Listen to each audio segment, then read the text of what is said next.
Commerce Minister Emma Hippolyte says building financial resilience is one of the keys to ensure that economies thrive during future crises. Nations the world over are facing challenges the scale of which is unprecedented in living memory times with an ongoing pandemic, fuel spike and looming war. Hippolyte says given the sad state of affairs, it is difficult for developing nations to secure funds for sudden emergencies. The Commerce Minister spoke at a ceremony Thursday marking the agreement between the St. Lucia Development and European Union banks. St. Lucia can no longer treat these shocks as a rare occurrence for which we must continually seek development aid.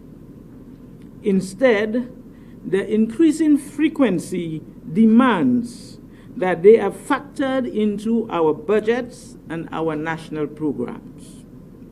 No longer can we move from recovery to recovery to recovery, a vicious cycle resulting in zero to minimal growth.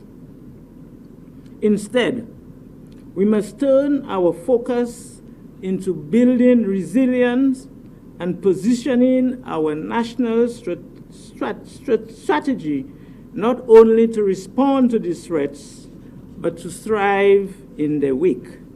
Hippolyte says recovery strategies should be factored into business plans. She adds that it should be a priority particularly for SMEs, which make up more than half of the economy.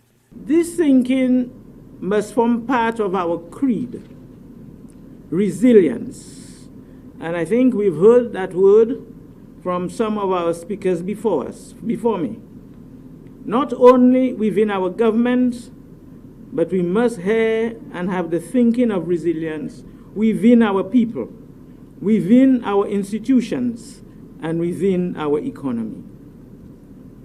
An economy that is represented by over 70% micro, small, and medium enterprises. All hardworking entrepreneurs and business owners who have made significant sacrifices to be where they are today, and who have contributed faithfully to the development of our country.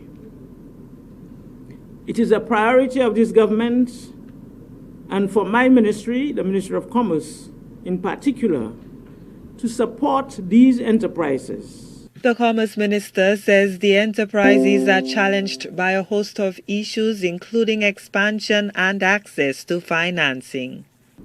The reality, however, is that competitiveness, productivity, and growth comes at a cost that all too often our St. Lucian MSMEs are unable to meet. It has been no secret the struggles that our small businesses have faced in accessing the capital that is needed for growth, in meeting the stringent requirements of traditional lending institutions, or in navigating through friends, families, and sometimes foes, in piecing together shoestring budgets to fund the vision of tomorrow. On Wednesday, the St. Lucia Development and European Union banks signed an $13.5 million agreement to provide technical support to businesses impacted by the COVID-19 pandemic. Gina Filippi, HTS News Force.